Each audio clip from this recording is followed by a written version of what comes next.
7వ అధ్యాయము మొదటి 8 వచనములను మనం చదివి ధ్యానం చేసుకుందాం. ప్రకటన 7 మొదటి 8 వచనములు మనం చదివి ధ్యానం చేసుకుందాం. సరే, ఇక్కడ మనము ఈ లేఖనములు మనం చూస్తే మనకి ఏమి కనబడుతుంది అని అంటే నలుగురు దూతలు మనకు కనబడతారు. జగత్తు వినండి, నలుగురు దూతలు మనకు కనబడతారు. ఈ నలుగురు దూతలు 4 దిక్కుల దేనిని గాలిని వాళ్ళు పట్టుకున్నట్టు మనకు కనిపిస్తుంది. వింటున్నామా? ఏం పట్టుకున్నారంట? గాలిని వాళ్ళు పట్టుకున్నట్టుగా మనం చూస్తాం. తర్వాత ఒక దూత తూర్పు నుండి ఒక దూత వచ్చి, మీరు గాలిని ఇప్పుడే మీరు పట్టుకోవద్దు, ఎందుకంటే దేవుని దాసులను మేము ముద్రించు వరకు, వారి నొసటి మీద ముద్రించు వరకు వారిని మీరు గాలిని మీరు ఆపవద్దు అనేది మనం అక్కడ చూస్తాం. తర్వాత మనం ఏం చూస్తామనంటే అక్కడ 12 గోత్రముల వారిని ముద్రించినట్టుగా మనం చూస్తాం. ఇశ్రాయేలులో 12 గోత్రముల వారిని ముద్రించింది మనం ఈ లేఖనంలో మనం చూస్తాం. సరే, మనం చదువుకుందాము. అది ఇక్కడ మనం ముఖ్యంగా మనం ఏం చూస్తామనంటే ఇశ్రాయేలీల రక్షణను మనం చూస్తాం. ఎవరి రక్షణ? ఇశ్రాయేలీల రక్షణను మనం చూస్తాం. తర్వాత మనం చూస్తే 9 నుండి 17వ వచనం వరకు, 9 నుండి 17వ వచనం వరకు వారి యొక్క పరిచర్య, ఈ 12 గోత్రముల వారి పరిచర్య. 12,000 మంది ఒక గోత్రంలో ఇంటూ 12 ఎంతమంది మనం చూస్తామంటే ఇక్కడ ఏంటంటే 1,44,000 మంది ముద్రింపబడతారు. వారి సువార్తను బట్టి 7 ఏళ్ల శ్రమల కాలంలో లోకమందంతట సువార్త ప్రకటింపబడుతుంది. వారి సువార్తను బట్టి 9 నుండి 17వ వచనం వరకు లోకములో అనేకులు దేవుణ్ణి నమ్ముకుంటారు. ఇది మనము చూస్తాం. అయితే గమనించండి, ఇది ఎప్పుడు జరిగిందంటే చదవండి మొదటి వచనం. అటు తరువాత, చలండి, అటు తరువాత అంటే ఎప్పుడు అని అంటే 6వ ముద్ర ముగిసిన తర్వాత, 6వ ముద్ర ముగిసిన తర్వాత మనం గమనిస్తామా 8వ అధ్యాయంలో 8వ వచనం చూడండి. ఆయన 7వ ముద్ర 8:1 ఆయన 7వ ముద్ర ఆయన 7వ ముద్ర విప్పినప్పుడు గమనించండి. 6వ వచనంలో మనం చూస్తే 12వ వచనంలో 6:12 ఆయన 6వ ముద్ర విప్పినప్పుడు, 6:12 6వ ముద్ర విప్పినప్పుడు, 8:1 ఆయన 7వ ముద్ర విప్పినప్పుడు అని అంటే అర్థం ఏంటిది? ఈ మధ్యలో గ్యాప్ వచ్చింది. 6వ ముద్ర 7వ ముద్రలో కొంచెం విరామం మనం చూస్తాము. 6వ వచనము చాలా, 6వ ముద్ర విప్పినప్పుడు చాలా భయంకరమైన పరిస్థితి భూలోకంలో. అది మహాశ్రమల కాలం, గ్రేట్ ట్రిబ్యులేషన్, మహాశ్రమల కాలం. ఈ మహాశ్రమల కాలము తట్టుకోనికి లోకంలో ఎవరికి శక్తి ఉండని ముద్ర 6వ ముద్ర. ఈ 6వ ముద్ర అయిపోయిన తర్వాత 7వ ముద్రకి మధ్యలో వచ్చింది ఏంటిదమ్మా? 7వ అధ్యాయం. కొంచెము విరామం లోకానికి, కొంచెము ఊపిరి పీల్చుకోవడానికి సమయం లోకంలో మిగిలిపోయిన వారికి. అటు తర్వాత అంటే 6వ ముద్ర తరువాత ఇక మనం గమనిస్తే ఏమి జరుగుతుందనంటే దేవుడు కొంచెం సేపు తన ఉగ్రతను లోకం మీద ఆపుకున్నాడు, పాజ్. ఈ 7వ అధ్యాయములో ఆయన ఇప్పుడు ఏం చేస్తున్నట్టే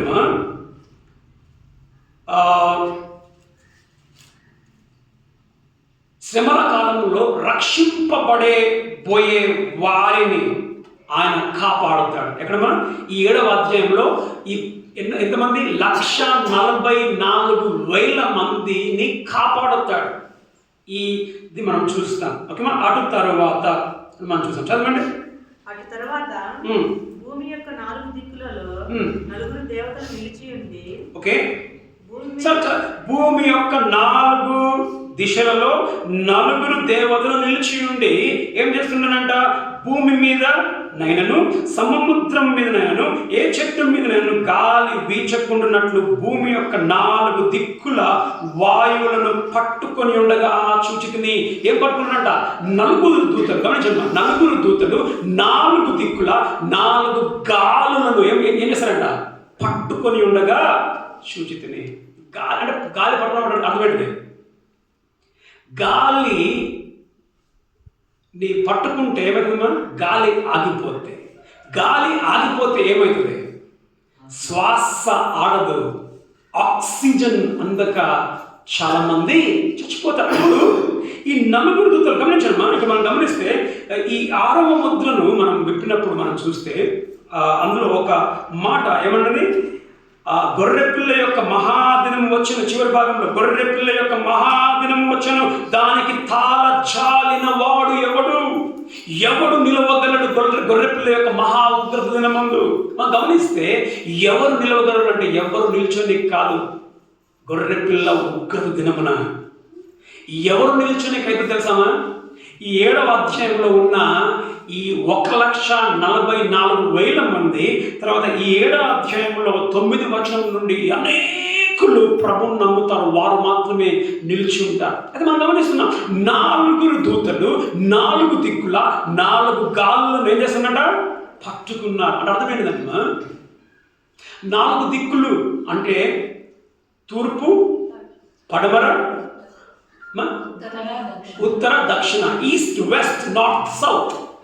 అంటే భూమి పూర్తి అంచులకి గాలి రాకుండా ఏం చేస్తారంట? భూమి మీద 4 దిక్కుల వాయువులను పట్టుకొని చూస్తుంది. వాయువులను అంటే అర్థం ఏంటంటే వాళ్ళు అంటే ఈ వాయువులను పట్టుకొని నేను చూసిందంటే భూమి మీదకి రాబోయే ఉగ్రతలు,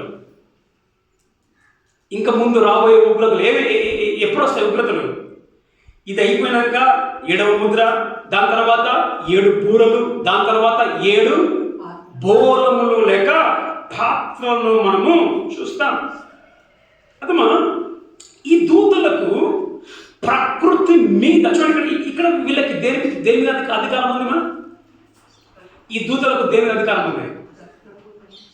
దేని మీదమా? గాలి. స్టార్టింగ్లోనే మీరు నిద్రపోతుండ్రా?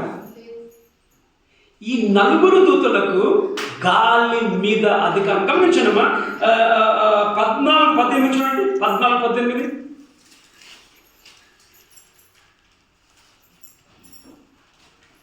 మరి ఒక దూత బలిపీఠం నుండి వెడలి వచ్చెను. ఓకే, బలిపీఠం నుండి వెడలి వచ్చెను. ఇతడు అగ్ని మీద అధికారం పొందినవాడు. అగ్ని మీద అధికారం.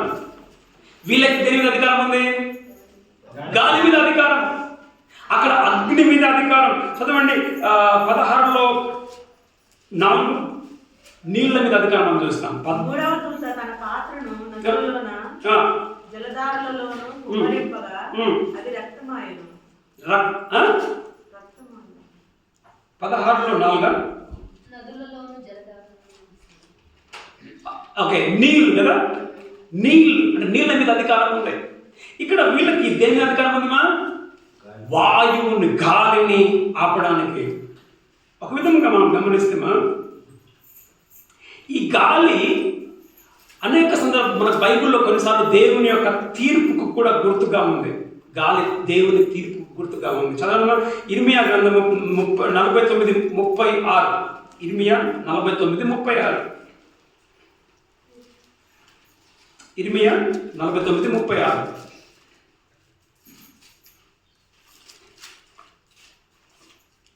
నలుదిశల నుండి 4 వాయువులను ఏలాము మీదికి రప్పించి 4 దిక్కుల నుండి వాయువుని నేను ఏలాము మీదికి రప్పిస్తాను. అంటే గాలి ఏంటిమా? దేవుని తీర్పు కూడా గుర్తుగా ఉంది. అదే ఇప్పుడు వీళ్ళు ఏం చేస్తున్నారు? గాలిని పట్టుకున్నారు. అర్థమేంటి?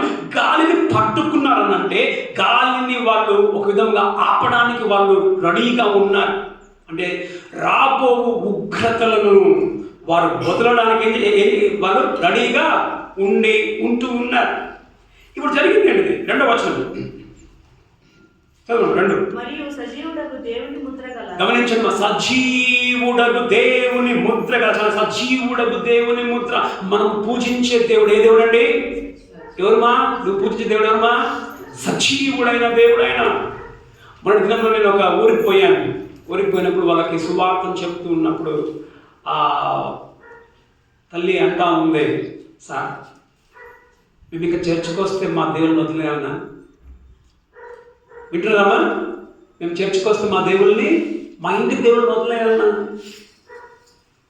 వాళ్ళు విగ్రహం, అవి విగ్రహములు మాత్రమే. మనం పూజించగలమా? సజీవుడైన దేవుడు ఆయన, ప్రాణముతో ఉన్న దేవుడు. ఆయన మృతుడయ్యాడు, ఇదిగో యుగ యుగములు నేను జీవిస్తూ ఉన్నాడు. ఆయన జీవముతో ఉన్న దేవుడుగా ఉంటూ ఉన్నాడు.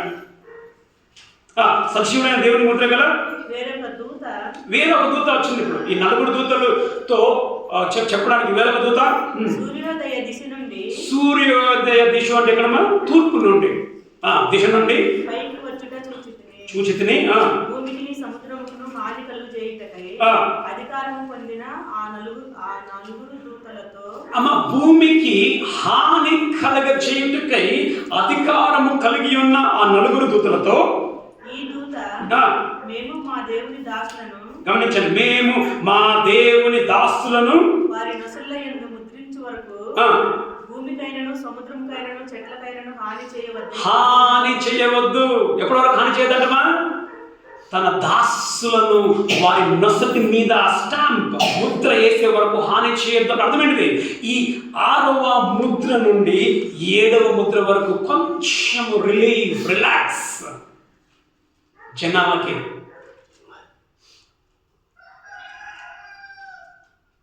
ఈ దూతలు పట్టుకున్నారు.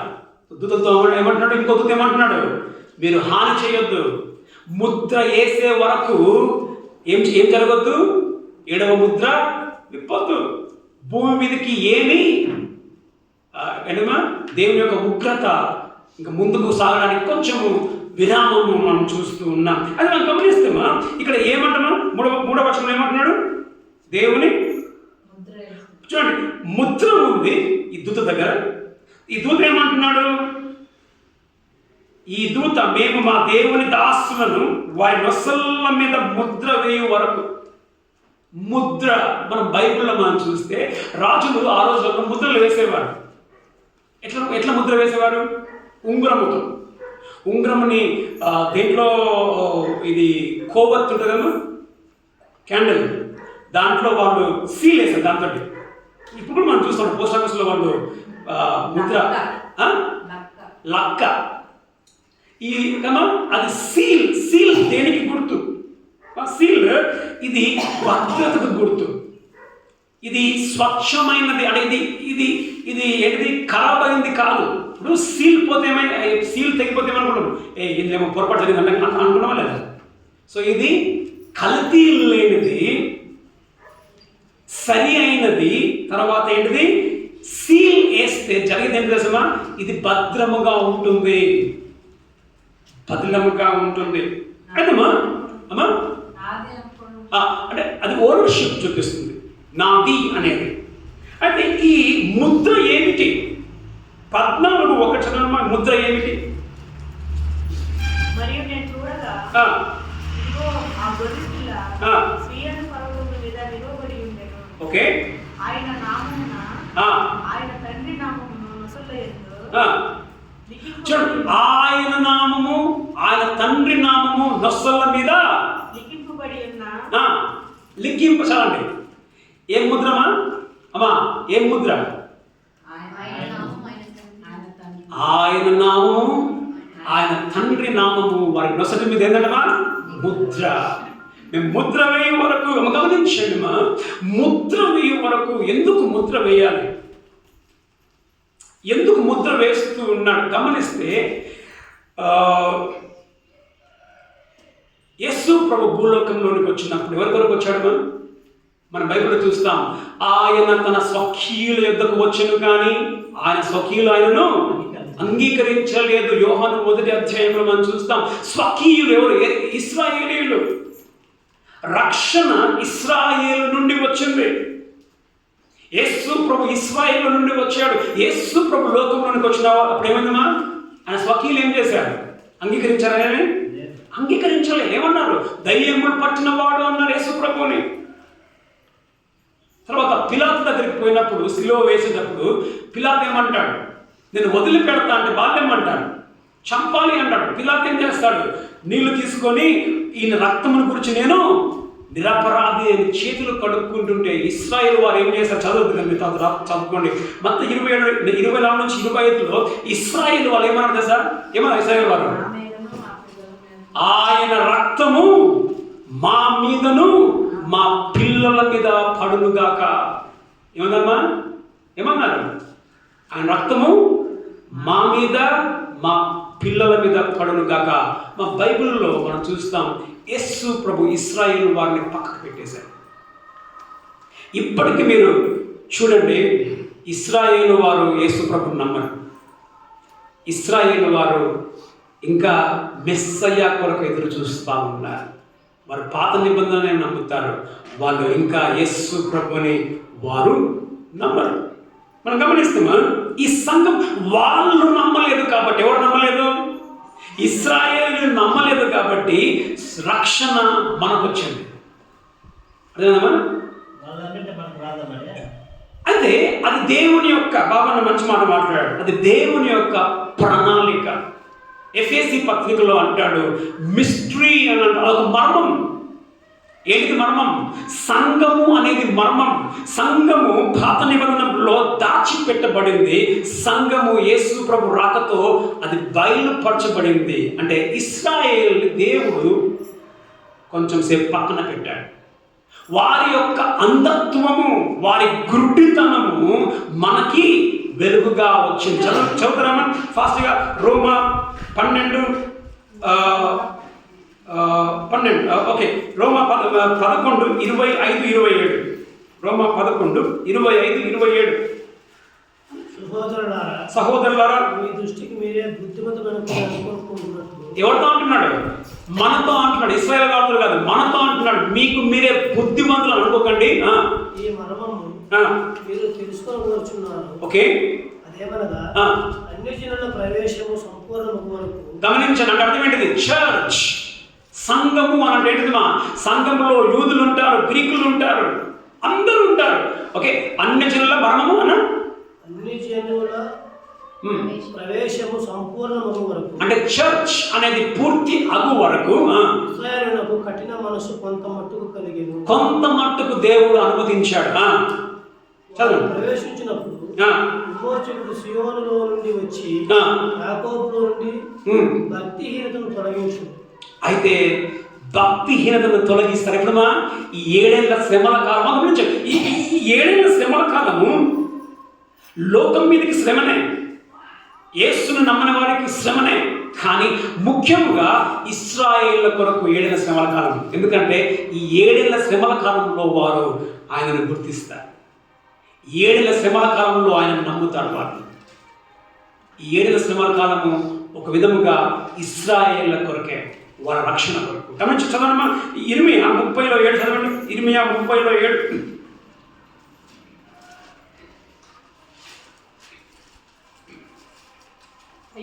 అయ్యో ఎంత భయంకరమైన దినము. ఏంటిది అది? 7 ఏళ్ల శ్రమల కాలం. ఎంత భయంకరమైన దినము. అట్టి దినము మరి ఒకటి రాదు.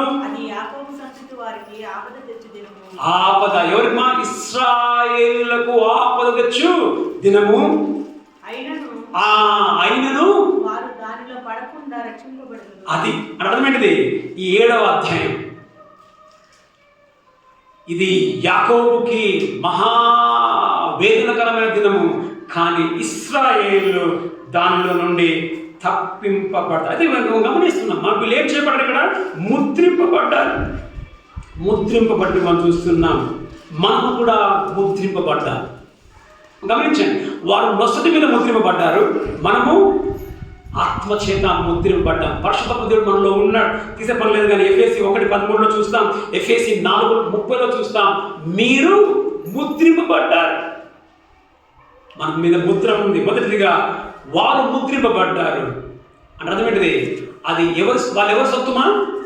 వాళ్ళెవరి సొత్తు? జీవము గల దేవుని సొత్తు. వాళ్ళ ఎక్కడ ఉంది? వాళ్ళ నొసటి మీద ఆయన పేరు, ఆయన ముద్ర ఉంది. మనము కూడా ముద్రని కలిగి ఉన్నాం. ఏ ముద్ర? పరిశుద్ధాత్మ దేవుని మనం కలిగి ఉన్నాం. మనం ఎవరి సొత్తుమో? ఎవరి సొత్తుమో? మనము దేవుని సొత్తు. మన సొత్తు మనము కాదు. రెండోదిగా మనం గమనిస్తామా, 3వ వచనంలో మనం చూస్తే, 3వ వచనంలో ఏమనుంది? దేవుని దాసులు అని ఉంది. దేవుని దాసులు అంటే అర్థం ఏంటి తెలుసా? వీళ్ళు ప్రత్యేకింపబడిన వారు. దేని కొరకు తెలుసా? పరిచర్య నిమిత్తం. పరిచర్య నిమిత్తం వీరు సువార్తను ప్రకటిస్తారు. 7 ఏళ్ల శ్రమల కాలంలో తీసేపడలేదు కానీ మత్తయి 24:14 అంటాడు, సువార్త, ఈ రాజ్య సువార్త అంతటా ప్రకటింపబడును, అప్పుడు అంతము వచ్చును. గమనించండి, ఈ 7 ఏళ్ల శ్రమల కాలంలో ఈ 1,44,000 మంది ద్వారా లోకమంతటికి ఏమవుతుందమ్మా? సువార్త ప్రకటింపబడుతుంది. లోకమంతా. అయితే వీళ్ళ సంఖ్య ఇంకొకటి గమనించండి, వీళ్ళంతా యూదులు. అయితే మనం చూసుకున్నట్లయితే వీళ్ళు చంపబడరు. గమనించండి, 7 ఏళ్ల శ్రమల కాలంలో వీళ్ళు అంత్యక్రీస్తు నుండి, ఈ జనుల నుండి వాళ్ళు తప్పింపబడి కాపాడబడతారు. అయితే వేరే మనం చూస్తాం ఎన్నో వచనమా, ఈ 7వ అధ్యాయంలో 9 నుంచి మనం కిందికి చూస్తే, యేసు ప్రభుని 7 ఏళ్ల శ్రమల కాలంలో నమ్మిన అనేకులు హతసాక్షులు అవుతారు, చంపబడతారు. అయితే వీళ్ళు చంపబడరు, వీళ్ళు భద్రపరచబడతారు. వీళ్ళు దేవుని శక్తి చేత వీళ్ళు కాపాడబడతారు. వీళ్ళు ప్రత్యేకింపబడిన వారు. ఎంత? 1,44,000 మంది. నెంబర్ కరెక్ట్గా ఉంటుంది. నెంబర్ ఎక్కువ ఉండదు, తక్కువ ఉండదు.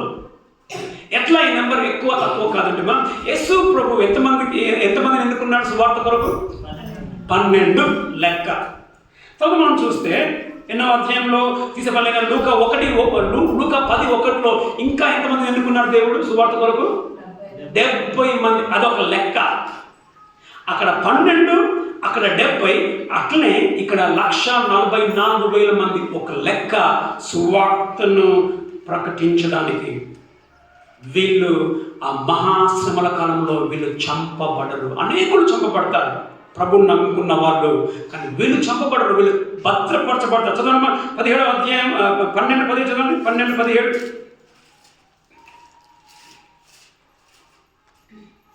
అందుచేత ఈ ఘట సర్పము ఆగ్రహము తెచ్చుకొని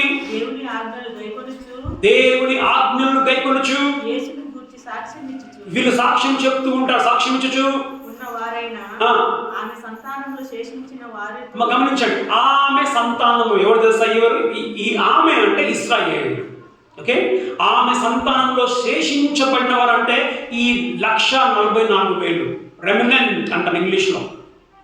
శేషించబడిన వారికి వారితో యుద్ధం చేయుటకై బయలు వెడలి చా అంటే అంత కోపం ఎందుకు? వీళ్ళు చేసే సువార్త సేవలు బట్టి, వీళ్ళు చెప్తున్న దానికి అనేకులు ప్రభువును నమ్ముతున్న దాన్ని బట్టి ఆ యొక్క ఘట సర్పాన్ని, సాతానికి కోపం, చంపడానికి వారి సాక్ష్యము నిమిత్తము, వారి బ్రతుకు నిమిత్తము. కానీ వాళ్ళు భద్రపరచబడతారు. 9:4 చూస్తే, మరియు నొసల్లయందు దేవుని ముద్ర లేని మనుష్యులకే తప్ప, చూడండి, భూమిపైన నున్న గడ్డికి, చూడండి వింటున్నామా? జాగ్రత్త వినండి. మరియు నొసల్లయందు దేవుని ముద్ర లేని మనుషులకే తప్ప భూమిపైన ఉన్న గడ్డికైనను ఏ మొక్కలకైనను మరి ఏ వృక్షములకైనా హాని కలుగా చేయకూడదని వాటికి ఆజ్ఞ ఇయ్యబడిన. అర్థమేంటిది? ఎవరికి హాని కలగొద్దు? నొసటి మీద ముద్ర ఉన్న వాళ్ళకి హాని కలగొద్దు. అందరికీ హాని కలగవచ్చు. అంటే వాళ్ళు భద్రపరచబడతారు, ఈ ప్రత్యేకింపబడిన వారు. ఓకేమా? అది ఇప్పుడు ఒక మాట. మొదట ఏంటిమా? ముద్రింపబడ్డ వాళ్ళు. రెండవది ప్రత్యేకింపబడిన వారు. దేని కొరకు? సువార్త నిమిత్తం. మనం కూడా ప్రత్యేకింపబడిన వారమే. మనల్ని ప్రత్యేకపరచాడు దేవుడు లోకంలో నుండి. తీసేపడలే మత్తయి 9:37-38 యేసుప్రభువు ఏమంటాడు? జనాలను చూసి ఏమంటాడు? ప్రజలు చూసి ఏమంటాడు? కోతెంతో విస్తారము, పనివారు కొందరే. కోత యజమానునికి ప్రార్థన చేయండి. ఇక్కడ వీరు పంటను కోస్తారు. మాకు గమనించండి, వీళ్ళు ఎలాంటి సేవకులు రాబోతూ ఉన్నారు 7 శ్రమల కాలంలో అంటే, ప్రపంచము కని విని ఎరగని రీతిగా సువార్త ప్రకటింపబడుతుంది ఈ 1,44,000 మంది ద్వారా. బిల్లీ గ్రాహం కొన్ని వేల మందిని, లక్షల మందిని దేవుని దగ్గరికి తిప్పాడు. బిల్లీ గ్రాహం ఒకలాంటి బిల్లీ గ్రాహంలు లేపబడతారు ఆ 7 శ్రమల కాలంలో. సువార్త భూలోకం అంతా ప్రకటింపబడుతుంది. మొదటిగా వీళ్ళు ముద్రింపబడ్డారు. మనకు ముద్ర ఉంది, మనం ముద్రింపబడ్డాం, మనం దేవుని సొత్తు. రెండోది వీళ్ళు ప్రత్యేకింపబడ్డారు. దేవుని సువార్త నిమిత్తం మనల్ని దేవుడు ప్రత్యేకించాడు. చివరిగా మనం చూస్తేమా ఈ ఈ ముద్ర ఎక్కడుందన్న వాళ్ళకి? ముద్ర ఎక్కడుందమ్మా? నొసటి మీద. 14:1 మనం చూసాం. అదే ముద్ర తండ్రి పేరు, కుమారుని పేరు ఆ ముద్ర. 9:4 మనం చూసాం ఏమని? మరియు నేను నొసలయందు దేవుని ముద్ర లేని మనుషులకే తప్ప. అంటే ముద్ర వీరికి ఉంది. అంటే అర్థమైంది అసలు?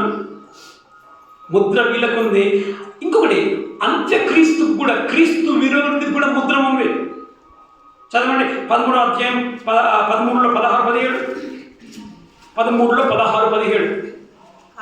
కాగా కొద్దివారు గాని గొప్పవారు గాని, ధనికులు గాని, స్వతంత్రులు గాని, దాసులు గాని, అందరూ తమ కుడి చేతి మీదనైనా, చూడండి, కుడి చేతి మీదనైనాను, తమ నొసటి అందైనను ముద్ర వేయించుకున్నట్లు. ఆ ముద్ర అనగా ఆ మృగము, ఇది సైతాను ముద్ర. ఆ మృగము పేరైనను, దాని పేరిట సంఖ్య అయినను గలవాడు తప్ప. గమనించమ్మా, ఇక్కడ ఏ ముద్ర ఉంది వీళ్ళకి? తండ్రి పేరు, కుమారుని ముద్ర. అక్కడ ఏ పేరు ఉంది? దయ్యం పేరు. ఆ ముద్ర కూడా రాబోతుంది. నువ్వు ఒకవేళ ఇప్పుడు సంఘం ఎత్తబడితే, నీవు ఇక్కడే ఉంటే నీకేమేసిన ముద్ర? నీకు రేషన్ బియ్యం కావాలంటే ఏం చూపించాలా? ఇక్కడ పైన కనబడాలా ముద్ర, లేకపోతే చేతి మీద ముద్ర కనబడాలి. అప్పుడు నీకు రేషన్ ఇస్తారు. ముద్ర సంఖ్య అయినను గలవాడు తప్ప క్రయ విక్రయములు చేయుటకు మరి ఎవరికి అధికారం లేకుండానట్లును. చాలా అంటే అర్థమేంటిది? ముద్ర లేకపోతే రేపు పొద్దున గాయత్రి నువ్వేం చేయడానికి కాదు. ఆ కంపెనీకి లేదు అక్కడ. ముద్ర లేకపోతే నీ పాల అమ్మనికి లేదు అక్కడ. నువ్వు ముద్ర లేకపోతే నువ్వు పాలు కొనుక్కోనికి లేదు. అలాంటి రోజులు రాబోతా ఉన్నాయి. గమనించండి, ఇక్కడ మనం ఏం చూస్తున్నామా? వీళ్ళు ఒక వ్యత్యాసమైన మనుషులు. వ్యత్యాసం అంటే ఏంటమ్మా? డిఫరెన్షియేషన్ మనం చూస్తాం. వ్యత్యాసం ఉందా లేదా? అక్కడ ఒక ముద్ర ఉంది, ఇక్కడ ఒక ముద్ర ఉందా లేదా? అర్థమైందా లేదా? అక్కడ ముద్ర ఉంది, దేవుని ముద్ర. ఇక్కడ దయ్యం ముద్ర ఉంది. అంటే ఒక వ్యత్యాసమైన ముద్రను వీళ్ళు కలిగి ఉంటూ ఉన్నారు వాళ్ళ నొసల మీద. ఒక మాట, ఇప్పుడు మనము వ్యత్యాసమైన జీవితాన్ని మనం జీవిస్తూ ఉన్నామా? గమనించండి, ఒక డిఫరెంట్ లైఫ్ మనకుందా? జనాలు మనల్ని చూస్తే, గాయత్రిని చూస్తే జనాలు ఈమె యేసుప్రభుని నమ్ముకుంది అని చెప్పి అంటారా? జనాలు నిన్ను చూస్తే ఈయన యేసుప్రభుని నమ్మాడని అంటారా? అంటున్నారని అర్థమవుతుందా? నీ పైన ఏముంది? నీకు ముద్ర ఉంది, నువ్వు దేవుణ్ణి బిడ్డవని. కానీ చాలా సార్లు జనాలు అసలు మనం యేసుప్రభు బిడ్డ అని మనం అనుకోరు. కారణం ఏంది? అసలు నాకు అర్థం కాదంటే అది మనం ఎలాంటి సిచ్యువేషన్ ఉన్నామంటే ప్రాబ్లీ అసలు నీకు ఆ ముద్ర కూడా లేదు, ఈ ముద్ర కూడా లేదు. వాళ్ళకే కన్ఫ్యూజన్, వాళ్ళకే అయోమయం. ఈమె దయ్యానికి చెందిందా, ఈమె దేవునికి చెందిందా? ఎందుకు ముద్ర చెప్పేసుకున్నాము. దేవుడు దయ్యం రెండు దానే కదా, దేవుడు దయ్యం. ఈ ముందున్న దాని కొంచెం కదా, ఈ 2-3 అక్షరాలు తీసేస్తే దేవుడు దయ్యం కూడా రెండింటికి కూడానా? ఈ 2 తీసేసి ఈ దా అనే అక్షరాన్ని మనం కొంచెం అట్లా చేస్తే కన్ఫ్యూజే కదా. చాలాసార్లు మనం చూసి చాలా మంది కన్ఫ్యూజ్. ఎట్లా కన్ఫ్యూజ్ అవుతుందా? ఇది చర్చి పోతాడా, గుడికి పోతాడా? కన్ఫ్యూజ్ అమ్మా. గమనించండి, వీళ్ళు ఒక వ్యత్యాసమైన మనుషులు. వీళ్ళ ముద్ర దేవుని ముద్ర, తర్వాత కుమారుని ముద్ర. నీకు ఆ ముద్రను నీ బతుకులో జనాలు గుర్తిస్తూ ఉన్నారా? నేను ముగిస్తాను. ఒక తల్లి ఫోన్ చేసింది, ఇప్పుడే ఫోన్ చేసింది కదా, ఆ అమ్మ ఫోన్ చేసింది. ఇప్పుడు ఆమె ఎందుకు ఫోన్ చేసిందంటే, సార్ కొత్త ప్రభుత్వం నమ్మింది అంటుంది, నేను చర్చకు రావచ్చు అని ఫోన్ చేసింది. ఇప్పుడు మొన్న ఫోన్ చేసింది, సార్ మరి దినాలు అవుతున్నాయి, భోజనం తినొచ్చా? కారణం ఏంది? నేను ప్రత్యేకంగా కనపడాలి. మనల్ని ప్రత్యేకంగా జనాలు చూస్తూ ఉన్నారా? లేకపోతే గాయత్రి మా గాయత్రి అని చెప్పి అంటున్నారా? పద్మక మా పద్మ అంటున్నారా? మంజక మా మంజమ్మ అంటున్నారా? లేదు, ఇవి మా ఆమె కాదు, ముద్ర ఆమెది వేరు, ముద్ర మాది వేరు. చివరిగా మనం కిందకి చూస్తే కిందకి ఇంకా మనం చూసుకొని వెళ్తామా? ఎన్న వచనంలో అంటే 5 నుంచి 8 వచనాల వరకు మనం 12 గోత్రములు కనిపిస్తాయి. 5 నుండి 8లో 12 గోత్రాలు. యూదా గోత్రం చదవమా, 5వ వచనం. ఓకే, 4 మరియు చదవండి. మరియు ముద్రింపబడిన వారి లెక్క చెప్పగా వెంటనే ఇశ్రాయేలీయుల గోత్రములన్నిటిలో ముద్రింపబడిన వారు 1,44,000 మంది. ఎంతమంది? 1,44,000 మంది ముద్రింపబడ్డారు. వీళ్ళెవరు? వీళ్ళు సువార్థికులు. 7 ఏళ్ల శ్రమల కాలంలో లెవ్వబోయే సువార్థికులు. నువ్వు సువార్త చెప్తూ ఉన్నావా? ఎంతో విస్తారముగా ఉంది, పనివారు కొద్ది మందిగానే ఉన్నారు. అది మనం గమనిస్తామా? ఈ 5వ వచనంలో యూదా గోత్రం చదవండి.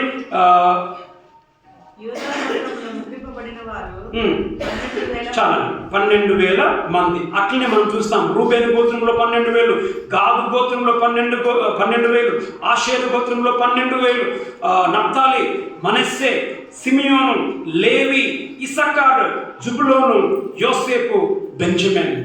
ఈ 12 గోత్రములను 8వ వచనం వరకు ముద్రను వేసినట్టుగా మనం చూస్తాం. అయితే మనం గమనించండి, ఇక్కడ లేవి గోత్రానికి లెక్క ఉండదు. 12 గోత్రాలలో లేవి గోత్రం. ఎందుకంటే లేవి గోత్రానికి వారస అంటే ఏంటంటే భూమి మీద హక్కు ఉండదు. లేవీలకు వీళ్ళకి హక్కులు ఉంటాయి, భూములు వీళ్ళకు ఉంటాయి. అన్ని గోత్రాలకు భూములు ఉంటాయి, లేవీకి భూములు ఉంటాయి. ఎందుకు తెలుసా? లేవీలు దేవుని సేవకులు, దేవుని యాజకులు. కాబట్టి ఈ భూములు ఉన్నవారు వారి పంటను వాళ్ళకి ఇస్తారు. కాబట్టి ఈ లేవి గోత్రములలో వారు కనబడరు. తర్వాత యోసేపు కూడా కనబడడు. కానీ యోసేపు 2 కుమారులు కనబడతారు. ఎవరు తెలుసా? మనస్సే, ఎఫ్రాయిం కనబడతారు. అయితే గమనించండి, ఇక్కడ 7వ వచనంలో లేవి పేరుంది గోత్రంలో, అయిందా? తర్వాత యోసేపు పేరుంది. గమనించండి, లేవి పేరుంది, యోసేపు పేరుంది. లేవి అసలు రాడు దీంట్లోకి, యోసేపు కూడా అసలు రాడు. యోసేపు ప్లేస్ ఎవరు రావాలి? ఎఫ్రాయిము, మనస్సే, యోసేపు కుమారుడు రావాలి. అయితే లేవి ప్లేస్లో ఎవరు వచ్చింది సమా? దాన్. ఎన్నో వచనం? 7వ వచనంలో మనం చూస్తాం. లేవి యొక్క స్థలంలో ఓకే దాను గోత్రంలో లేవి వచ్చాక మనం చూస్తాం. ఎఫ్రాయిం మనకు కనబడదు. మళ్ళా దాను మనకు కనబడదు, ఎఫ్రాయిం మనకు కనబడదు. ఈ ఎఫ్రాయిం జాలు ఎవరు వచ్చారు? యోసేపు వచ్చాడు. ఓకేమా? ఎందుకు దాను ఎఫ్రాయిం గుంపులో లేరు? ఎందుకు దాను ఎఫ్రాయిం గుంపులో లేరు అని అంటే తీసే పని లేదు. చదువుకొని మీరు ద్వితీయోపదేశకాండం 29, 18వ అధ్యాయం, 21వ అధ్యాయం వచనం ప్రకారం ద్వితీయోపదేశకాండము 29లో 18వ వచనం 21వ వచనం ప్రకారము ఎవరైతే విగ్రహారాధన చేస్తారో దేవుడు ఏమంటాడంటే గోత్రం నుండి మిమ్మల్ని తీసేస్తా అంటాడు. అదేమ్మా, మీ గోత్రం నుండి తీసేస్తా అంటాడు. సో మనం చూస్తే హోషేయ 4:17 తర్వాత మొదటి రాజులు 12లో 28, 29 వచనాలు. హోషేయ 4:17 ఒకటి, తర్వాత మొదటి రాజులు 12లో 28, 29 వచనాలు మనం చూస్తే ఎఫ్రాయిము వాళ్ళు దాను వాళ్ళు ఇద్దరు కూడా విగ్రహారాధన చేశారు. వీళ్ళు ఈ రెండు గోత్రంలో ఏం చేశారమ్మా? విగ్రహారాధన చేశారు. విగ్రహారాధన చేశాడు కాబట్టి దేవుడు వారిని గోత్రంలో ఈ లెక్క నుండి వాళ్ళని తీసేశాడు. ఈ లెక్క నుండి దేవుడు తీసేశాడు. అయితే గమనించండి, 1000 ఏళ్ల పరిపాలనలోనికి వీళ్ళు వస్తారు మళ్ళా. అంటే రక్షింపబడతారు, కానీ సువార్త వీరు చేసే దాని నుంచి మినహాయింపబడ్డారు. అర్థమా? 144,000 మంది ఏం చేస్తారు ఆ రోజు? ఆ 7 శ్రమకాలం ఏం చేస్తారమ్మా? సువార్త కొరకు వారు ప్రత్యేకింపబడినవారు. అయితే ఆ ప్రత్యేకింపబడిన గుంపులో దాను లేదు, ఎఫ్రాయిము లేదు, కానీ రక్షింపబడతారు వాళ్ళు కూడా. వీరి సువార్త అంటే ఇది ఒక ఆధిక్యతను వాళ్ళు కోల్పోయారు, ఒక ఆశీర్వాదమును వాళ్ళు కోల్పోయారు. కారణం ఏంటిది? వారు చేసిన విగ్రహారాధనను బట్టి. అయితే ఎజెకియల్ 48 అధ్యాయంలో మొదటి వచనం 5వ వచనంలో చూస్తే ఇదే దాను, ఇదే మనష్షే 1000 ఏళ్ల పరిపాలనలో వారు కనిపిస్తారు. వారు 1000 ఏళ్ల పరిపాలనలో వాళ్ళు కనిపిస్తారు. దేవుని వాక్యం మనం విన్నాం, మనం దేవుని ఆరాధన చేసుకుందాం. వినండి, వీళ్ళు 3 చూస్తున్నాం. మొదటి ఏంటమ్మా? వీళ్ళు ముద్రింపబడ్డారు, మనం ముద్రింపబడ్డాం. తర్వాత ప్రత్యేకింపబడ్డారు వీళ్ళు సువార్త పని కొరకు, మనము ప్రత్యేకింపబడిన వాడు. మూడోదేంటిమా? వ్యత్యాసము కలిగిన వారు. అర్థమైంది? వాళ్ళ ముద్ర వేరు, వీళ్ళ ముద్ర వేరు. మరి జనాలు నీ మీద ముద్ర చూస్తున్నారా? మన మీద ఆ ముద్ర వేసిన ఆ దేవుణ్ణి మనం కళ్ళు మూసుకుందాం, దేవుణ్ణి స్తుతించుకుందాం, ఆరాధన చేసుకుందాం. కళ్ళు మూసుకుందామా?